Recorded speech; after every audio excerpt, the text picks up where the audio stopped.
All right, in this episode, we're picking up where we left off on how to create Wallscape billboards for long-term revenue. This is something you can do. This is something you can own. This is a way to develop assets for long-term cash flow that you can actually retire on if you want to. Let's go with the next question. Oh, boom.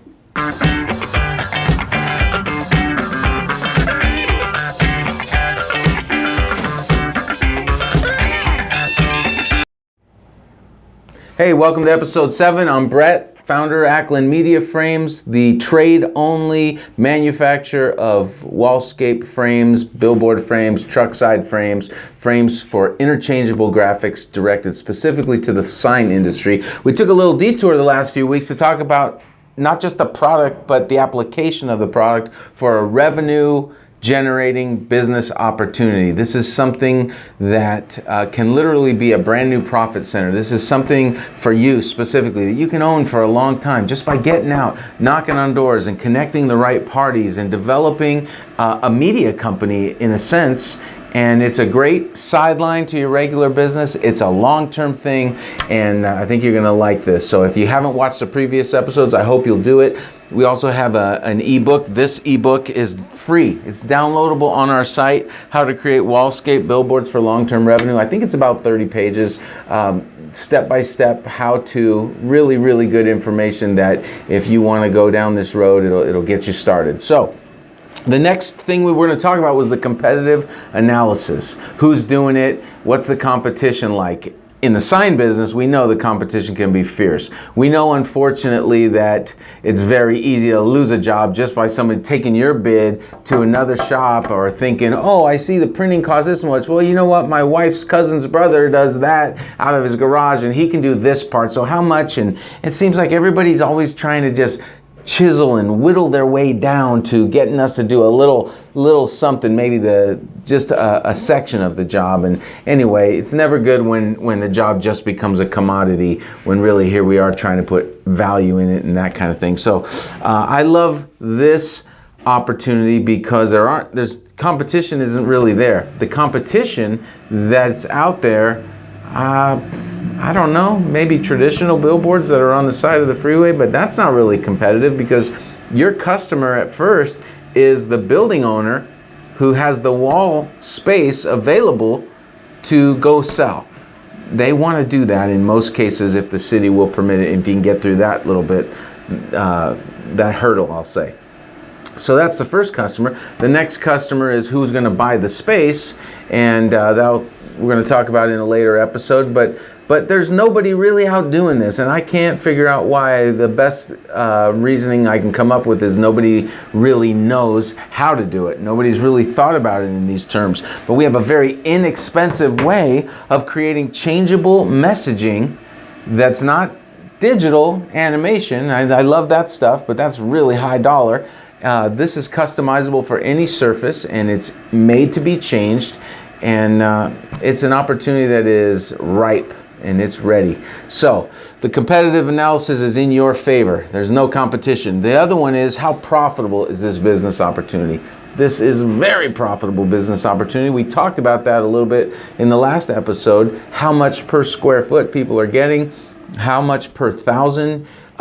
It's all profit, no matter what you're getting for that space.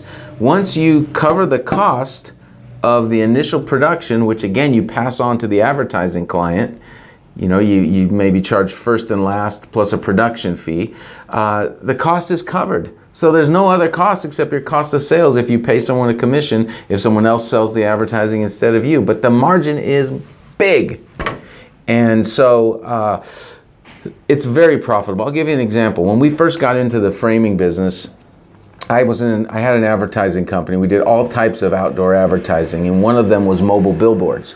And that's how we stumbled onto the old version of this frame. Was we needed a way to change the graphics on our billboard trucks that wasn't screws and washers that totally disrupted the cool look of the graphics. So we ended up going to a framing system. And we started to promote the frame amidst everything else we were doing, and I had a kid call from New York one time. This kid, 23 years old, had a $10,000 a month cash flow from going around New York, okay? He secured some wall space and he was using it to create advertising. 23 years old, he had a $10,000 a month cash flow from a few walls that he had gotten in New York. I don't know where he's at today. I have not been able to follow up or find him, but from what I understand, the kid was blazing a trail. That's pretty good.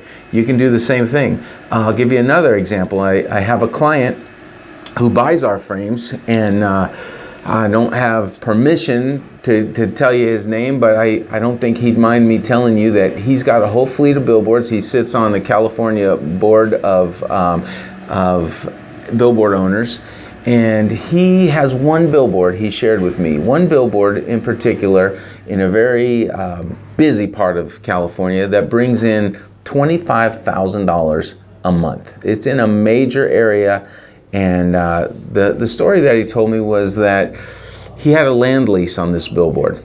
If he didn't have it rented, he still had to pay about $8,000. $8,000 a month. Whew, that's a lot. Better keep it rented. But then he's a smart guy. He went out and found a particular type of client. I believe it was a winery. And actually, I'm sure it was a winery. And he said, look, I've got this billboard. It's in this fabulous place. People are paying $25,000 a month for it. But I have a lease that I have to cover when it's not rented for $8,000 a month. How about if you be on standby, and in the event that I don't have it rented, I'll rent it to you for my cost. Just cover my land lease. Just cover the $8,000 a month, and I'll give it to you anytime I have it open. They jumped on it because they knew it was worth more than 3 times that. Clearly, people were paying that. And so now he's covered his worst case scenario if he doesn't have it rented with a very solid client that's glad to get it. In the meantime, he's got a bunch of money coming in every single month. He owned a bunch of other billboards, but this was far and away his biggest, fattest cash cow. And man, I love that story because that's the magic and the power of visibility. So you can go get it and you can build it. And you can build it with small ones or large ones. You don't have to be in LA or New York. You just have to be thinking, and you have to find the spots. So those are 2 really good examples. The long-term potential, I think the long-term potential of this is fantastic because you can create a lease, and we can help you with that if you want. Just let us know. We've got some resources available. Much, I mean, it won't cost you much at all. Okay, what's the long-term potential? I think you probably got that by now if you've been listening. The long-term potential is massive. It's massive. It can last decades, and it can be profitable, and you can own some stuff. You can own assets that you didn't have to go out and borrow money to create liabilities in order to own them. Somebody said that assets feed you, liabilities eat you. There's no liability in this. This is an asset that will feed you and bring in cash flow for a long time to come. I read something just yesterday on the plane that said, you know, people are always saying think outside the box, but these guys said go box shopping. And what that means is there are boxes that maybe exist, businesses, systems. Well, these giant media companies like Gannett, for example, they've started with billboards. They started with, hey, let's create some ad space that we know people will pay for, and then let's turn it into, they're media moguls. That's where media moguls come from. It's from the advertising.